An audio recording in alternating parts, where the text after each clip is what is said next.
প্রিয় লড়াকু তরুণ বন্ধুরা, বাংলাদেশের তরুণদের নিয়ে অনেকের অনেক নেতিবাচক ধারণাকে ভুল প্রমাণিত করে তোমরা আজ নতুন এক বাস্তবতার সূচনা করেছ।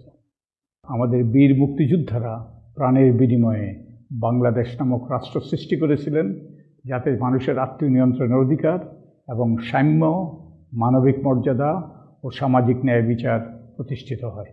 তোমরাও রক্ত দিয়ে সেই রাষ্ট্র মেরামত করে মানুষের অধিকার পুনঃপ্রতিষ্ঠার লক্ষ্যে গণবিস্ফোরণ সৃষ্টি করেছ।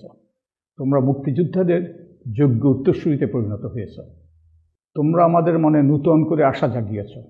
গত কয়েক সপ্তাহে চরম আত্মত্যাগের মাধ্যমে তোমরা দেখিয়ে দিয়েছ যে তোমাদের উপর ভরসা করা যায়। বাংলাদেশের জন্য একটি উন্নত, সমৃদ্ধ, গণতান্ত্রিক ও আত্মমর্যাদাপূর্ণ ভবিষ্যৎ সৃষ্টির যোগ্যতা তোমরা অর্জন করেছ। তোমাদের অভিভাবক তুল্য একজন জ্যেষ্ঠ নাগরিক হিসাবে আমি তোমাদেরকে অভিনন্দন জ্ঞাপন করি।